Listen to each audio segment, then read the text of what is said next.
হলদিয়ার বিনা প্রতিদ্বন্দ্বিতায় জয়ী বামেরা। সমবায় ভোটে বিনা প্রতিদ্বন্দ্বিতায় জয়ী বামেরা। 12 আসনের মধ্যে সবকটিতেই জয়ী তারা। প্রার্থী দিতে পারেনি তৃণমূল বিজেপি। কথা বলবো আমাদের প্রতিনিধি সুজিত ভৌমিক রয়েছেন সঙ্গে। সুজিত, সমবায় ভোট বিনা প্রতিদ্বন্দ্বিতায় জয়ী হলো বামেরা, এরকম একটা ভরা শূন্যের সময় একটা পূর্ণতার গল্প জানো, কিন্তু কেন অন্যরা তারা প্রার্থী দিতেই পারলো না?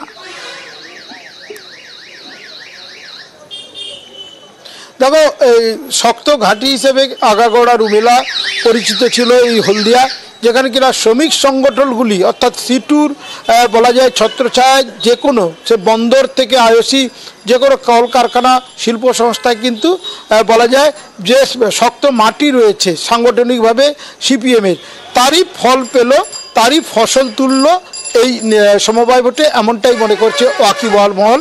রাজনৈতিক মহল বলছে পূর্ব মেদিনীপুর নন্দীগ্রামের জেলায় হলদিয়ার মতো শিল্পাঞ্চলে, সেখানে এরকম কনজিউমার যে বলা যায় কোঅপারেটিভ, সেখানে এই জয় 12 আসনে 12-0 শুধু নয় রুমেলা, তুমি যে কথা বলছিলে একেবারে বিনা প্রতিদ্বন্দ্বিতায় আনকনটেস্ট অবস্থায় কারা জিতছে না বামেরা। সেই বামেরা যারা তোমার কথা অনুযায়ী শূন্যে রয়েছে। শুধু তাই নয়, শেষ লোকসভা ভোটে জামানত জব্দ হয়েছে 2টি আসনেই, জেলার 2টি লোকসভা আসনেই কিন্তু শূন্য হয়েছে বামেরা, জামানত জব্দ হয়েছে।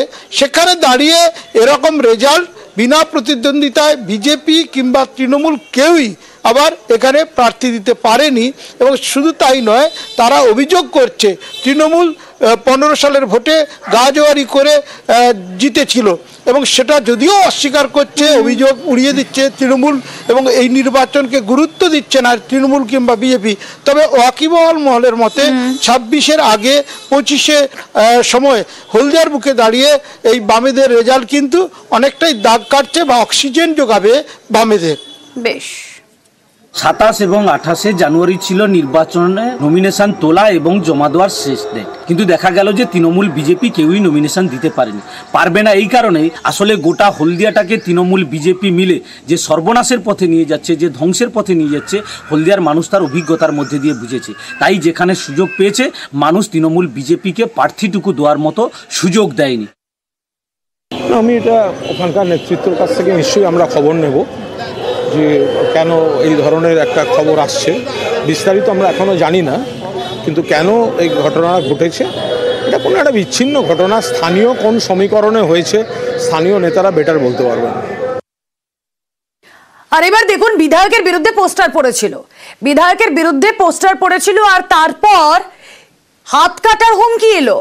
পোস্টার রাজনীতিতে উত্তপ্ত হিঙ্গলগঞ্জ, ঠিক কি হুমকি একবার শুনিয়ে নিই আপনাদের, তারপর যাবো আমাদের প্রতিনিধির কাছে। কারা করেছে আমরা বুঝতে পারছি না, আমাদের বুঝতে বাকি নেই। যারা লিখেছেন সাবধান, হাতের পচাটা কেটে নেব, হাতে ভাত খাবার ক্ষমতাও থাকবে না। বিধায়কের বিরুদ্ধে পোস্টার পড়লো, আর তারপরে হাত কাটার হুমকিও এলো, তাও আবার প্রতিবাদ সভা থেকে। পোস্টার রাজনীতির জল যে অনেক দূর গড়াবে তার বলার অপেক্ষা রাখে না। অনুপম রয়েছেন সঙ্গে। অনুপম,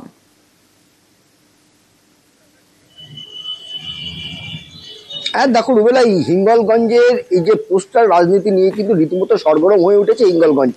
তার কারণ হিঙ্গলগঞ্জের যে বিধায়ক দেবেশ মণ্ডল, তার বিরুদ্ধে গতকাল পোস্টার পড়েছিল এবং বিভিন্ন রকম দুর্নীতির অভিযোগ তুলে হিঙ্গলগঞ্জ ব্লক বিধানসভার বিভিন্ন জায়গায় তার বিরুদ্ধে পোস্টার পড়েছিল। এবং তারপরে আজকে যে বিধায়কের যেসব অনুগামীরা, তারা হিঙ্গলগঞ্জের খোসালের মোড়, সেখানে একটা প্রতিবাদ সভা করে, এবং সেই প্রতিবাদ সভায় যে পাটলি খানপুর অঞ্চলের যে অঞ্চল সভাপতি পিন্টু মোল্লা, তিনি প্রকাশ্যে একদম হাত কাটার নিদান দেন যে যারা বিধায়কের নামে পোস্টার মেরেছে, আমরা জানতে পেরেছি, তারা সাবধান, তাদের হাত কেটে নেওয়া হবে, ভাত খাওয়ার পর্যন্ত তাদের অবস্থা রাখবো না, এমনটাই কিন্তু হুমকি দিয়েছে একদম প্রকাশ্য প্রতিবাদ সভা থেকে। এবং তারপরে তারা একটা প্রতিবাদ মিছিলে বের করে, এবং এই নিয়ে কিন্তু আমরা সেখানকার যে অঞ্চলের যে সভাপতি, তার সঙ্গে যোগাযোগ করেছিলাম। তিনি যেটা বলেছে যে তিনি আবেগের বশে বলে ফেলেছে পিন্টু মোল্লা, এটা তার মনের কথা না, তিনি যেহেতু বিধায়ককে ভালোবাসে সেই জন্য তিনি আবেগপ্রবণ হয়ে বলে ফেলেছে,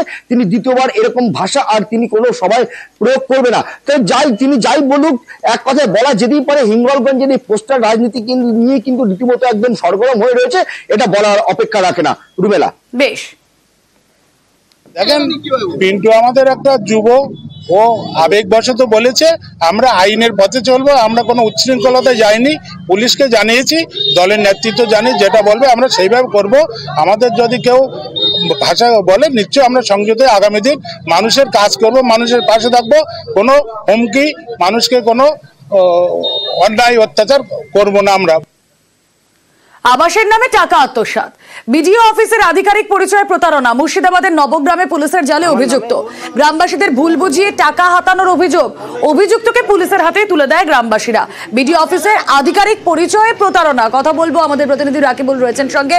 রাকিবুল, কতদিনে এইভাবে প্রতারণা চালিয়ে যাচ্ছিল এই যুবক?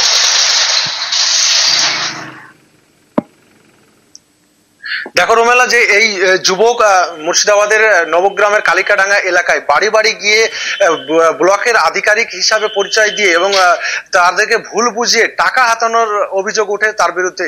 এবং এই ঘটনা জানাজানি হতেই এলাকাবাসীরা তাকে আটক করে রাখে এবং আটক করে রেখে তাকে নবগ্রাম থানার পুলিশকে খবর দেওয়া হলে নবগ্রাম থানার পুলিশ গিয়ে সেখান থেকে তাকে উদ্ধার করে নিয়ে যায় থানায়। তবে এই ঘটনা যে স্থানীয়দের যে একাংশের দাবি, তারা জানাচ্ছেন যে এই যুবক দীর্ঘদিন ধরেই এই প্রতারণার অভিযোগ তার বিরুদ্ধে রয়েছে এবং বিভিন্ন এলাকাতে গিয়ে ব্লক আধিকারিকের পরিচয় দিয়ে টাকা হাতানোর অভিযোগ কিন্তু একাধিক ওই গ্রামবাসীরা অভিযোগ তুলছেন। তবে এই ঘটনায় রীতিমতো এলাকায় চাঞ্চল্য ছড়ায়, যদিও কিন্তু এই ঘটনার পিছনে আরো কেউ জড়িত আছে কি না তা খতিয়ে দেখছে নবগ্রাম থানার পুলিশ। বেশ, একটু ভুলভাল করেছি টাকার জন্য ঘরে বলে। কি ভুলভাল করেছো? ওই টাকা চাইছিল ঘরের জন্য, টাকা চাইছিল? হ্যাঁ। তো ঘর করে দেবো বলে টাকা দিয়েছো এরকম বলছে যে? না, আমি বলেছিলাম যে যাবেন ভিডিওকে, আমি বলি আমি করিয়ে দিই। আপনি কি ভিডিওর স্টাফ নাকি? না। তাহলে ভিডিওকে কি করে দেবেন আপনি? না, বলেছিলাম চিনা জানা আছে, আমি বলে দেবো। কত টাকা তুলেছো? টাকা কেউ নিয়ে 1 টাকা। এখন লাভ নেই? না। পাকা বাড়ি সত্ত্বেও বাংলার বাড়িতে নাম, বিজেপি উপপ্রধানের স্বামীর নামে আবাস।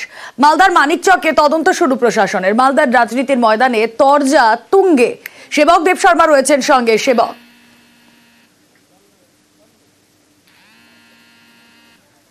একদমই তুমি যেমনটা বলছিলে, মালদহের মানিকচক ব্লকের নাজিরপুর পঞ্চায়েত, এটা বিজেপি পরিচালিত পঞ্চায়েত। এখানকার উপপ্রধান পদে রয়েছেন প্রিয়াঙ্কা মণ্ডল, তার স্বামী কৃষ্ণ মণ্ডল। তার দোতলা বাড়ি, মানে একতলা সম্পূর্ণ, দোতলাও অধিকাংশই প্রায় কাজ শেষ হয়ে গিয়েছে। মা আর ছেলে থাকেন, আর পিছনেই বাড়ি করছেন ছেলে, অর্থাৎ পঞ্চায়েত উপপ্রধানের স্বামী। কিন্তু যেটা অভিযোগ উঠছে যে পাকা বাড়ি থাকার পরেও পঞ্চায়েতের উপপ্রধান হওয়ার সুবাদে স্বামীর নামে ঘর বরাদ্দ হয়েছে। আর এই নিয়ে সরগরম মালদার রাজনীতি। যদিও এই উপপ্রধানের স্বামী কি সাফাই দিচ্ছেন, তিনি বলছেন মায়ের সঙ্গে একসাথে থাকেন না, যে দোতলা বাড়ির কথা বলা হচ্ছে সেটা মায়ের নামে, তিনি পিছনে বাড়ি করছেন ফাঁকা জায়গায়, তাই তিনি আবেদন করেছেন এবং ঘর পেয়েছেন। আর উপপ্রধান কি বলছেন, উপপ্রধানের আবার সাফাই যে তার সঙ্গে স্বামীর বনিবনা নেই কয়েক মাস ধরে, তাই তিনি আলাদা থাকেন, বাইরে থাকেন। স্বামী কি করে পেলেন তিনি বলতে পারবেন না। কিন্তু প্রশ্ন উঠছে, এটা তো 3-4 মাসের কথা উনি বলছেন, কিন্তু এই আবাসের যে নাম বা তালিকা সেটা তো তৈরি হয়েছে বেশ কয়েক মাস আগে। আর এ নিয়ে সরব হয়েছে বিরোধীরা। রুমেলা, বেশ, ইনভেস্টিগেশন চলছে। আমরা বলবো এই ধরনের কেসগুলো যখন থাকবে, এই কেসগুলোতে টাকা যাতে ফেরত দেওয়া হয়। এই ধরনের জনপ্রতিনিধি যারা ভুলভাবে আত্মসাৎ করছে এই টাকাগুলো যাতে ফেরত আসে। পঞ্চায়েতে দুর্নীতি, তোলাবাজি, কাটমানি, কোটি কোটি টাকা, 2টো গ্রাম পঞ্চায়েত বিজেপি, একটা তৃণমূল, সব লুট করেছে বিজেপির। আমি বাড়ি পেয়েছি কি, ওটা যে বাড়িটা আছে আমার, সেই বাড়িটা আমার না, ওটা মায়ের বাড়ি আমার, ঠিক আছে? মা থেকে আমি ভিন্ন আছি। আমি ওই জন্য আমি বাড়িটা, যে টাকাটা পেয়েছি, আমি বাড়ি এসছে, কিন্তু আমার ওর সঙ্গে কোনো সম্পর্ক নেই। তো আপনার স্বামীর সঙ্গে কতদিন ধরে সম্পর্ক নেই? প্রায় 3-4 মাস থেকে সম্পর্ক কিছুই না।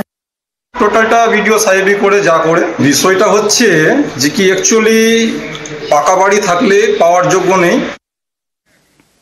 চাষের জমিতে ভেরি আর তাতে করা হাইকোর্ট। সবংয়ের চাষ জমিতে ভেরিতে করা হাইকোর্ট। জেলা শাসকের রিপোর্টে আদালতে পর্দাফাঁস। কি হলো আদালতে জানবো, আমাদের প্রতিনিধি অর্ণব হাজরা রয়েছেন সঙ্গে। অর্ণব, বেশ বছরখানেক ধরে এই জনস্বার্থ মামলা চলছিল এবং সেই জনস্বার্থ মামলায় সবংয়ে একাধিক চাষযোগ্য চাষ জমি সেগুলিকে বুঝিয়ে বা সেগুলিকে কার্যত ভেরিতে পরিণত করার একটা চক্রান্ত চলছিল। জনস্বার্থ মামলা হয়, সেই জনস্বার্থ মামলার প্রেক্ষিতে জেলা শাসক পশ্চিম মেদিনীপুর তার রিপোর্ট তলব করে কলকাতা হাইকোর্ট, এবং জেলা শাসক যে রিপোর্ট দেয় সেই রিপোর্টে দেখা যায় যে ওই জমির কোনো চরিত্র বদল না করে, অর্থাৎ সেগুলো চাষ জমি, কিন্তু সেখানে ভেরি করে মাছ চাষ করার একটা চেষ্টা হয়েছে বা চেষ্টা চলছে। এই রিপোর্ট পাওয়ার পরই প্রধান বিচারপতি ডিভিশন বেঞ্চ অবিলম্বে ওই চাষযোগ্য জমিকে তার পূর্বের অবস্থা ফিরিয়ে দেওয়ার নির্দেশ জারি করেছে। একই সঙ্গে এই কাজটা করার জন্য যে ভূমি সংস্কার আইন, সেই আইন মেনে যারা দখলকারী। ডিএম রিপোর্ট দিয়েছে যে বলপূর্বক যারা গরিব চাষি তাদের জমি দখল করে ওটাতে ফিশারিজ এর ব্যবস্থা করা হচ্ছিল, সেখানে ডিএম রিপোর্ট দিয়েছে এবং হাইকোর্ট বলেছে ইমিডিয়েট এই কাজ বন্ধ করতে হবে এবং সরকারকে, ডিএমকে এবং বিএলআরকে নির্দেশ দিয়েছে এদের বিরুদ্ধে ব্যবস্থা নিতে হবে।